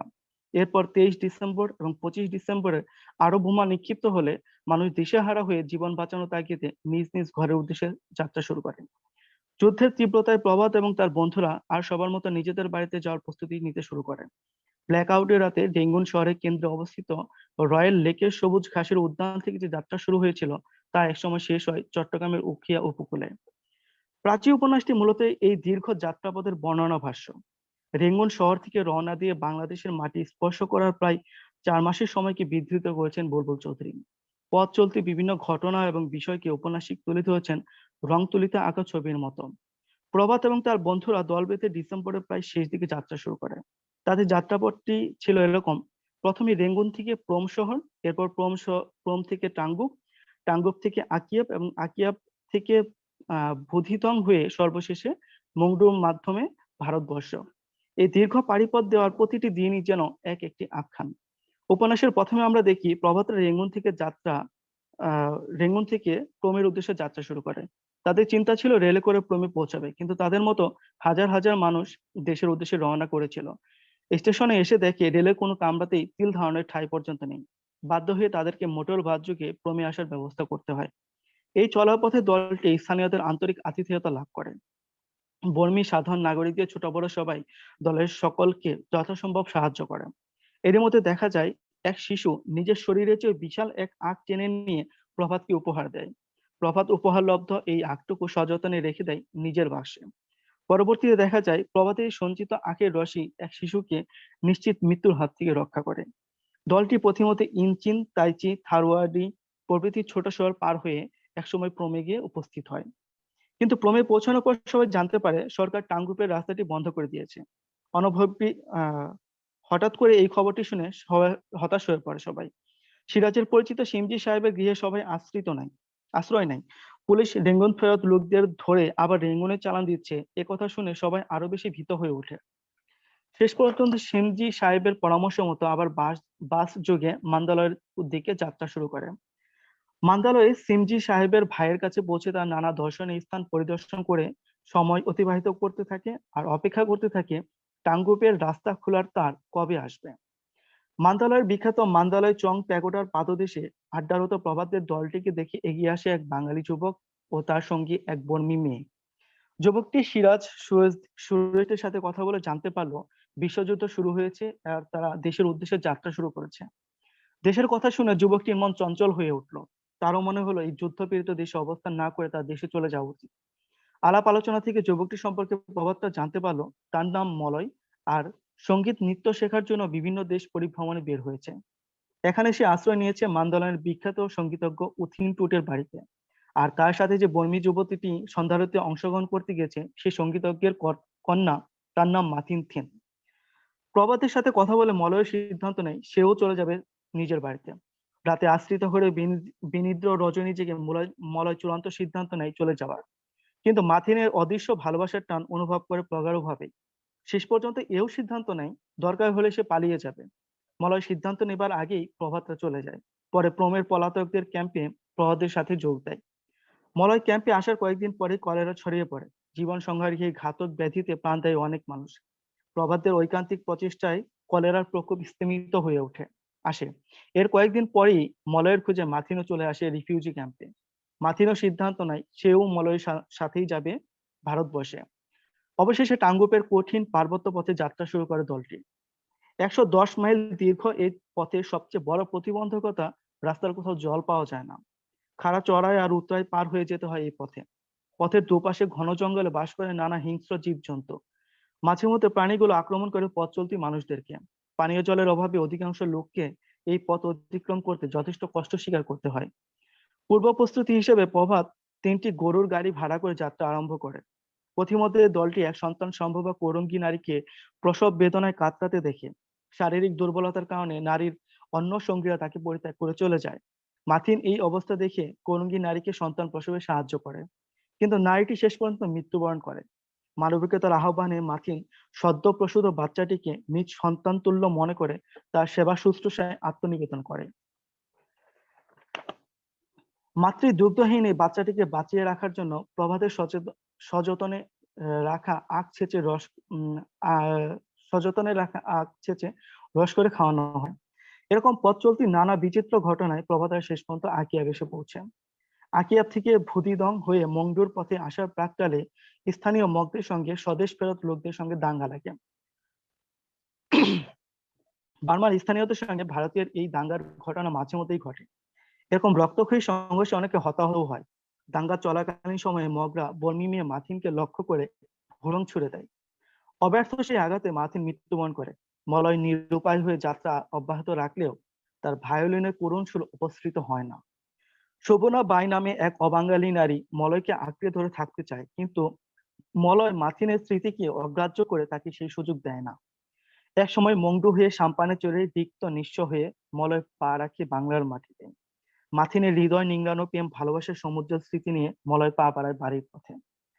প্রাচীন উপন্যাসটি মূলত ভ্রমণ পথের বর্ণনা হলেও দেখা যায় যুদ্ধ ও হিংসার বিপরীতে এ জগতে শেষ পর্যন্ত টিকে থাকে মানুষের মানবিকতা ও ভালোবাসা। যুদ্ধ হয়তো কোনো এক সময় শেষ হয়ে যায়, কিন্তু মানুষের মানবিক সুকুমার বৃত্তিগুলো টিকে থাকে মানুষের জন্ম থেকে জন্মান্তরে। মাথিন তার মানবিক ভালোবাসার জোরেই হয়তোবা মলয়ের জীবনের সাথে নিজের জীবনকে জড়িয়ে নিতে চেয়েছিল। অপরদিকে মানুষের অন্যায় আচরণের প্রতিবিধানে সদ্য ভূমিষ্ঠ সন্তানকে আগলে রাখে মাতৃত্বের পরম মমতায়। দাঙ্গা হাঙ্গামা হিংসা বিদ্বেষ ছাপিয়ে মানবিক বোধে উদ্বুদ্ধ মানুষের কাছে মানুষই সবচেয়ে বড়। মাথিন তার নিজের জীবন দিয়ে সেই সত্যকে প্রকাশ করেছে। জীবনের নানা উত্থান পতনে কিংবা বিপদে মানুষই আশ্রয় পায় মানুষের কাছে। প্রভাত ও তার বন্ধুরা যেভাবে বিপদে পড়া মানুষদেরকে সাহায্য করেছে তাতে মানবিকতারই জয়গান ঘোষিত হয়েছে। যুদ্ধই একমাত্র সর্বজনীন নয়, মানবিকতাই একমাত্র সর্বাধিক বিস্তারী। বুলবুল চৌধুরী তার এই ৮ পরিচ্ছেদের নাতিদীর্ঘ এই উপন্যাসের মধ্য দিয়ে প্রকাশ করেছেন মানুষের চেয়ে বড় কিছু নেই। যুদ্ধ এবং ভালোবাসা পরস্পর বিরোধী হলেও এই বিশ্বজগৎ টিকে রয়েছে শুধুমাত্র মানবিক ভালোবাসার কারণে। প্রাচীন উপন্যাসটি যুদ্ধকালীন সময়ে মানুষের ভালোবাসার এক অনন্য সাহিত্যকর্ম। দ্বন্দ্ব বিক্ষিপ্ত পরিস্থিতিতে মানুষ যখন আশা হারিয়ে ফেলে, হানাহানির বাতাবরণে মানুষ যখন অস্তিত্বের সংকটে নিপতিত হয়, তখন একমাত্র মানবিকতার পথেই বাঁচার আলোয় ফিরে পায় মানুষ। বুলবুল চৌধুরী যুদ্ধের ভয়াবহতা এবং ভালোবাসার শক্তিকে প্রকাশ করেছেন এই নান্দনিক শিল্প ভাষ্যে। উপন্যাসিকের সাহিত্য চর্চার ভান্ডার অপেক্ষাকৃত বিশাল না হলেও তার কথা সাহিত্যে সচেতনভাবে সাহিত্য সাধকের যথার্থ গুণাবলী প্রকাশ পেয়েছে। প্রাচীন নামের এই উপন্যাস রচনা করেই তিনি তার সাহিত্য প্রতিভার পরিচয় দিয়েছেন। শিল্পীর ধর্মই হলো মানবিকতার বিকাশ এবং জীবনাদর্শে সেই সূত্রটি লালন করা। শিল্পের সাধক হিসেবে নৃত্যশিল্পী বুলবুল চৌধুরী উপন্যাসের পাতায় পাওয়া যায় তার মানবিক হৃদয়ের মর্মস্থিত মর্মকথা। তাই প্রাচীন নিছক এক উপন্যাস না হয়ে বুলবুল চৌধুরী সাহিত্য কর্মেরও এক অনন্য নিদর্শন হিসেবে বিবেচনা করা যায়। ধন্যবাদ।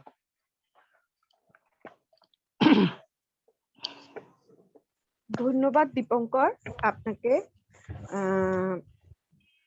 যদি দীপঙ্করের প্রতি কারোর কোনো প্রশ্ন, কোনো মন্তব্য, কোনো সাজেশন থাকে, আমি অনুরোধ করব আনমিউট করে সরাসরি দীপঙ্করকে প্রশ্ন করতে বা আপনাদের সুচিন্তিত মতামত পেশ করতে।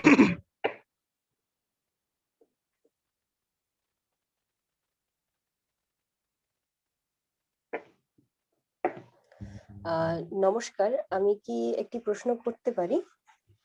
নিশ্চয়ই। দীপঙ্কর বাবু, ধন্যবাদ আপনার এই প্রেজেন্টেশনের জন্য।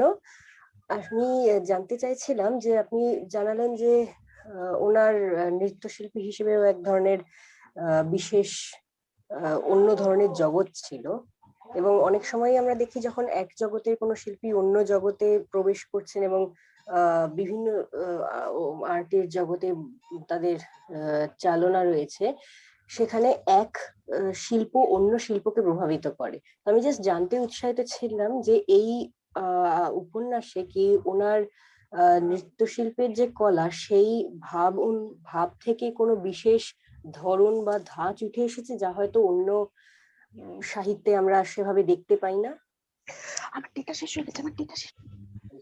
সরি। ধন্যবাদ।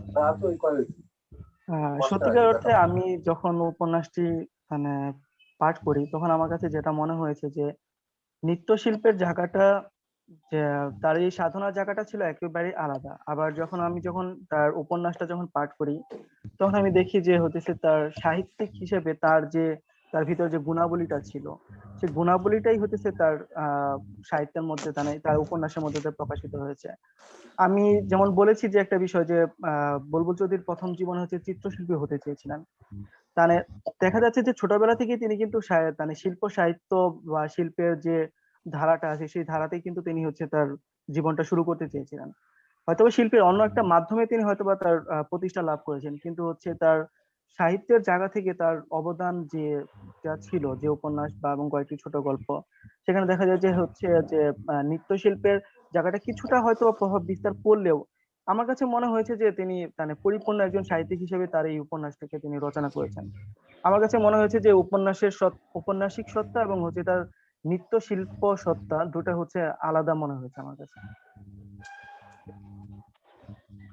ধন্যবাদ। আচ্ছা, যিনি আমি প্রশ্ন করলেন তাকে একটা অনুরোধ, যদি আপনার পরিচয়টা, শুধু নামটা অন্তত বা পরিচয়টা একটু দিতেন। আচ্ছা, মাফ করবেন, আমি সংস্কৃতি চট্টোপাধ্যায়। আচ্ছা, সংস্কৃতি ঠিক এখানে আছে, প্যানেলে ধন্যবাদ। আছেন। সরি, আমার ভিডিওটা অ্যাকচুয়ালি একটু সমস্যা করছে, তাই বন্ধ রাখতে হয়েছে।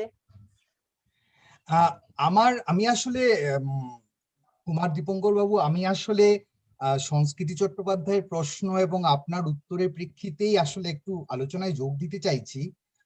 আমার মনে হয় সংস্কৃতি চট্টোপাধ্যায় যে প্রশ্নটি করেছেন সেটি আমারও হচ্ছিল। এবার একজন নৃত্যশিল্পী, তার উপন্যাসে যদি আপনার উত্তর থেকে মনে হচ্ছে যে আপনি বলতে চাইছেন যে না, তার নৃত্যশিল্পী সত্তা তার উপন্যাসে কোনোভাবেই, তার গঠনে, তার চিত্রকল্পে ইত্যাদি কোথাও কোনোভাবেই আসেনি। সেক্ষেত্রে আমরা এমন একটি শিল্পী সত্তার পরিচয় পাচ্ছি যিনি প্রচন্ডভাবে নিজের দুটি সত্তাকে আলাদা রাখছেন। সেটা আমার মনে হয় একটা খুব আকর্ষণীয় আলোচনার বিষয় হতে পারে। সাধারণত আমরা সাহিত্যের ইতিহাসে এমনটা খুব একটা তো দেখি না। যেমন রবীন্দ্রনাথের নাটক সম্পর্কে আমাদের একটা খুব বড় সমালোচনা থাকে যে তার নাটকের সংলাপগুলো নাটকের সংলাপের উপযুক্ত হয়নি, চরিত্র অনুযায়ী নাটকের সংলাপ আলাদা হয় না, তার কবিসত্তাই সবচেয়ে গুরুত্বপূর্ণ হয়ে ওঠে, এমনকি নাট্যলেখক হিসেবেও। তো বুলবুল চৌধুরীর এই কাজটিতে তার নৃত্যসত্তার যদি বিন্দুমাত্র কোনো পরিচয় না থাকে তার সংলাপে বা কোনো বয়ানে, তাহলে কি আপনার মনে হয় না সেটা একটা আকর্ষণীয় খণ্ডিত মানে খণ্ডিত বলতে শিল্পী হিসেবে খণ্ডিত নয়, কিন্তু বড্ড বেশি বিভাজিত একটি শিল্পী সত্তার কথা বলছি আমরা? না, আসলে আমি যে জিনিসটা বলতে চেয়েছি সেটা হচ্ছে যে আমি বলতে চেয়েছি যে সাহিত্যের জায়গা থেকে যখন আমি তার উপন্যাস থেকে যখন বিবেচনা করতে চাচ্ছি, শিল্পী সত্তা হচ্ছে আমি তো যেটা বলেছি যে হচ্ছে তিনি ছোটবেলা থেকে কিন্তু চিত্রশিল্পী হওয়ার একটা ইচ্ছা ছিল তার মধ্যে। তাহলে দেখা যাচ্ছে যে ছোটবেলা থেকে তিনি হচ্ছে শিল্পের যে ভুবন, সেই ভুবনে কিন্তু তিনি ছোটবেলা থেকে প্রবেশ করেছেন। এখন চিত্রশিল্পী হওয়ার পরে তিনি তারপর নৃত্যশিল্পীর পরে হচ্ছে সাহিত্য চর্চার ক্ষেত্রেও তার একটা অবদান আমরা দেখতে পাচ্ছি। এখন আসলে শিল্পের জীবনটাই হচ্ছে একটা মানে সকল কিছু মিলেই কিন্তু একটা শিল্পের জীবন। শিল্পকে কিন্তু হচ্ছে শিল্পের হচ্ছে বিভিন্ন অংশকে কিন্তু আমি আলাদা আলাদা করে হয়তো বা দেখাতে পারবো না, কারণ হচ্ছে শিল্পের সকল প্রকার অঙ্গগুলো নিয়েই কিন্তু হচ্ছে শিল্পের পরিপূর্ণ একটা প্রকাশ পায় সবসময়। তো আমার কাছে যেটা মনে হয়েছে যে নৃত্যশিল্পী হিসেবে তার যে উৎকর্ষতার জায়গা, নৃত্যশিল্পী হিসেবে তার যে হচ্ছে নান্দনিকতা, সেই জিনিসটা হচ্ছে তিনি অবশ্যই হচ্ছে তার সে বিষয়ে কোনো প্রশ্ন আমার নেই বা সে বিষয়ে কোনো মানে দ্বিমত করার সুযোগ নেই। আমি যে জিনিসটা করতে চেয়েছি যে তিনি নৃত্যশিল্পী, ঠিক আছে, তিনি হচ্ছেন একজন বাংলার নৃত্যশিল্পী একজন গুরু, কিন্তু তিনি কেন হচ্ছে সাহিত্য রচনা করতে চাইলেন, এবং তিনি যে সাহিত্য রচনাটা করতে চাইলেন বা করলেন কেন, এবং তার সাহিত্য চর্চাটা কতটা হচ্ছে সাহিত্যিক জায়গা থেকে মূল্যায়ন করা যেতে পারে বা মূল্যায়ন করা যায় কিনা, এই জিনিসটাকে হচ্ছে আমি আসলে বোঝার চেষ্টা করেছি। হয়তোবা আমি শুধু আমার উৎস হিসেবে হচ্ছে খুব বেশি আমি হাতের কিছু পাইনি, উপন্যাসটাকেই হচ্ছে আমি একভাবেই হচ্ছে নিবিষ্ট মনে পাঠ করে বিষয়টা বোঝার চেষ্টা করেছি। আর পরিপূর্ণভাবে অন্যান্য যে লেখাগুলো আমি পেয়েছি সেখানে হচ্ছে যে তার সাহিত্যিক সত্তা নিয়ে খুব বেশি আলোচনা খুব বেশি হয়নি। আমার জানা মতে সর্বশেষ যেটা হয়েছে যে 1919 সালের আহ এক সরি 2019 সালের 1 জানুয়ারিতে হচ্ছে তার আমাদের শিল্পকলা একাডেমির পক্ষ থেকে হচ্ছে একটা জন্মশতবার্ষিকী হচ্ছে উৎসবের আয়োজন করা হয়, এবং সেখানে দেখা যায় যে হচ্ছে তার নৃত্য শিল্পের জায়গাটাকেই সবচেয়ে বেশি তার মূল্যায়ন করা হচ্ছে। আমার কথাটা হচ্ছে যে সবকিছু ঠিক আছে ওনার সম্পর্কে, কিন্তু মানে সাহিত্য ক্ষেত্রে তার ভূমিকাটা কেমন ছিল, সাহিত্য ক্ষেত্রে তিনি যে উপন্যাসটা রচনা করলেন তার বিষয়বস্তুটা কি ছিল, এবং তার শিল্প নৈপুণ্যের জায়গা থেকে সেই উপন্যাসটাকে বিবেচনা করা যায় কিনা, এই বিষয়গুলোই নিয়ে হচ্ছে আমি একটু বোঝার চেষ্টা করেছি। হ্যাঁ, মানে তাও আপনি যখন এটিকে প্রবন্ধ করবেন, একটু আমার অনুরোধ রইল একটা জায়গা দেখার, যে প্রশ্নটি সংস্কৃতি করেছেন এবং আমি যেখানে যোগ করতে চাইছি, রবীন্দ্রনাথের নাটকের উদাহরণ দিলাম, আরেকটি উদাহরণ মাথায় চলে এলো। অবনীন্দ্রনাথ ঠাকুর সম্পর্কে রবীন্দ্রনাথ লিখেছিলেন অবন ছবি লেখে। হ্যাঁ, এবং আমরা যখন অবনীন্দ্রনাথের গদ্য আলোচনা করি, এমনকি বাগেশ্বরী শিল্প প্রবন্ধাবলিতে তার তাত্ত্বিক প্রবন্ধগুলো আলোচনা করি, সেখানেও আমরা গদ্য বিশ্লেষণ করে দেখাতে পারি যে তার ছবি লেখার সত্তা, চিত্রকর সত্তা কিভাবে তার গদ্যকে প্রভাবিত করেছে, এবং মানে প্রভাবিত বলবো না, তার গদ্যে কিভাবে ফুটে উঠছে। হ্যাঁ, প্রকাশ পেয়েছে। এটা কোথাও আছে কিনা আপনি একটু যদি দেখেন তাহলে সেটা ভালো হবে, মানে আমার মনে হয় আরো আকর্ষণীয় হবে। যদি না থাকে তাহলেও তাত্ত্বিকভাবে এটা খুব আকর্ষণীয় হবে যে বড্ড বিভাজিত একটি সত্তা তাহলে তিনি রক্ষা করতে পেরেছিলেন কিনা। এই প্রশ্নগুলো রইলো, অবশ্যই আমি আজকেই উত্তর পাবো আমরা, এটা আশা করছি না, দেখবেন একটু যদি। আচ্ছা, আমি সংস্কৃতি আবার একটু জাস্ট নমিতা বাবু যা বললেন তার সঙ্গে সামান্য কিছুটা যোগ করতে চাই। আসলে এটা এতটা গুরুত্ব পাচ্ছে তার এই কারণ যে বুলবুল চৌধুরী শুধু একজন নৃত্যশিল্পী নন, উনি একজন one of the pioneering figures, যাকে আধুনিক নৃত্যকলার মানে আমি বাঙালি হিসেবে বলছি যে তার আধুনিক নৃত্যকলাতে তিনি যে সময়ে যে ধরনের কাজ করছেন সেগুলো খুবই মানে অন্য ধরনের। এটা একটা সাধারণ ডান্স ড্রামা হিসেবে আমরা যাকে দেখি তার স্ট্রাকচারকে উনি নানাভাবে চ্যালেঞ্জ করছেন, এবং যার স্ট্রাকচারাল সেন্সেস এতটা develop in a visual manner. আমার যেহেতু আমি প্রাচী পড়িনি সেজন্যই আমার এই কৌতূহল জেগে উঠেছে যে তিনি নভেলের ক্ষেত্রে একটা অন্য ধরনের টেক্সচুয়াল ক্ষেত্রে এই সেন্সকে কিভাবে ডেভেলপ করছেন। তো সেটা আর কি ভবিষ্যতে আপনার থেকে আশা করি আরো জানতে পারবো।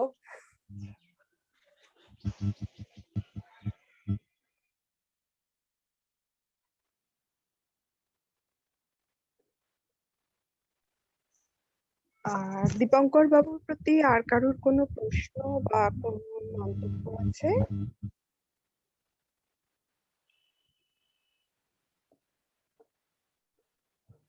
আমরা প্রথম দিনের প্রথম সেশনের প্রথম হাফ যেটা ছিল সংস্কৃতি চর্চা, সেটা অবধি আমরা 11টা 15 অবধি আমাদের কাছে সময় আছে যাতে আমরা আলোচনা করতে পারি।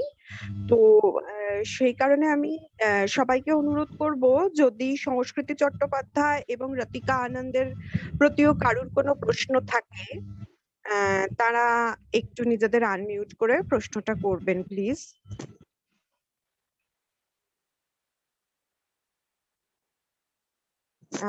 আরো মানে এমন বাধ্যবাধকতা আমাদের কাছে নেই যে 11টা 15-র মধ্যেই আমাদের শেষ করতে হবে। সুতরাং আলোচনা যদি হতে থাকে এই 3টি গবেষণাপত্রের উপরেই, যাদের যা মন্তব্য বা আলোচনা আছে তাদেরকে আমি অনুরোধ করব আনমিউট করে দয়া করে সেগুলো করুন।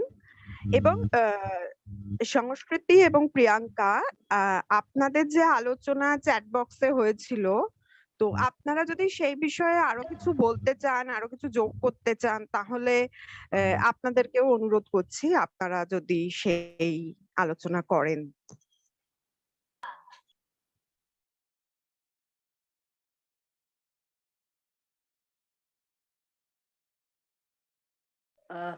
আমি যদি অনুমতি পাই, আমি সংস্কৃতি আবার প্রিয়াঙ্কা চ্যাটার্জি যে প্রশ্নটি করেছেন সেটা আর কি আমি যদি একবার মানে সকলের জন্য জাস্ট বলতে পারি আরেকবার।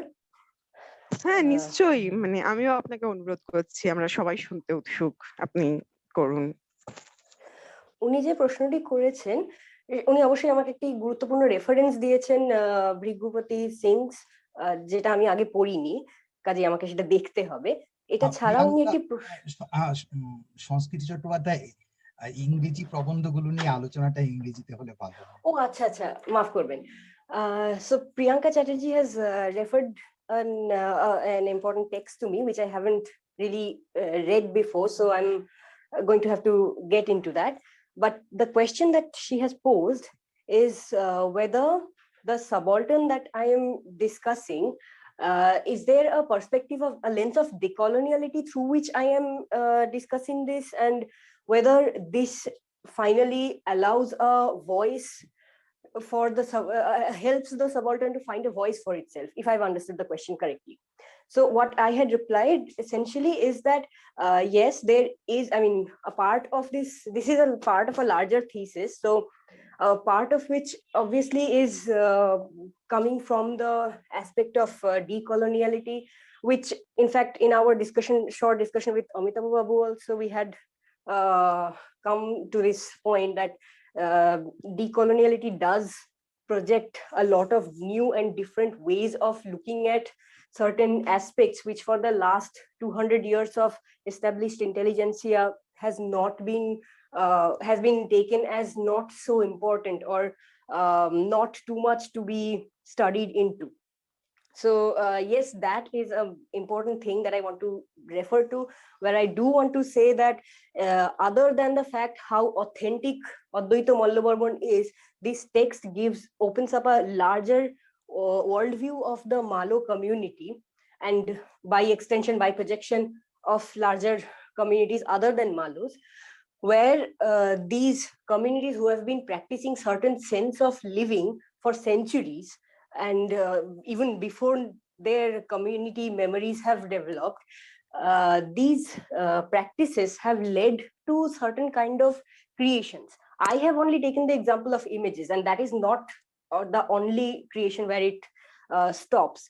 And these creations renders a sense of a power to this community. So why is it that we never think that the quote unquote upper caste needs to have a voice?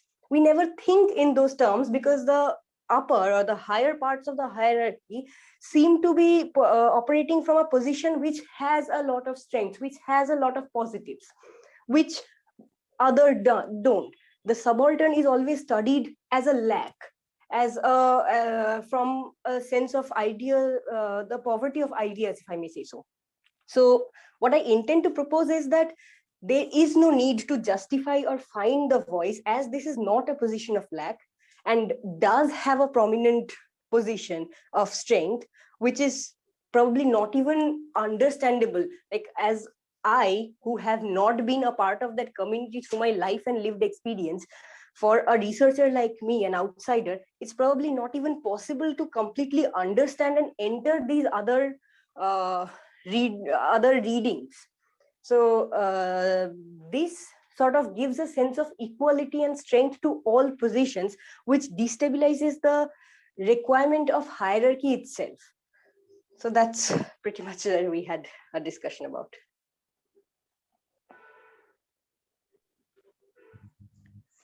Thank you, Sangskriti.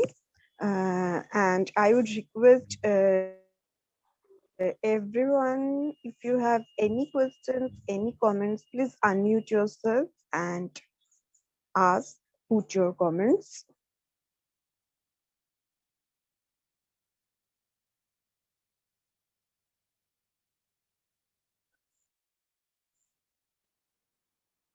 Since we have no more questions or no more comments, should we proceed for the second half of this session, Cholachitra Charcha? I think so. Yes. First of all, thank you all. Thank you, Sangskriti, Ratika, and Dipankar, for your wonderful presentation, sharing your views, and the wonderful discussion. I thank all the participants and those who have engaged in discussion. And thank you, Gupta, for coordinating. Thank you. So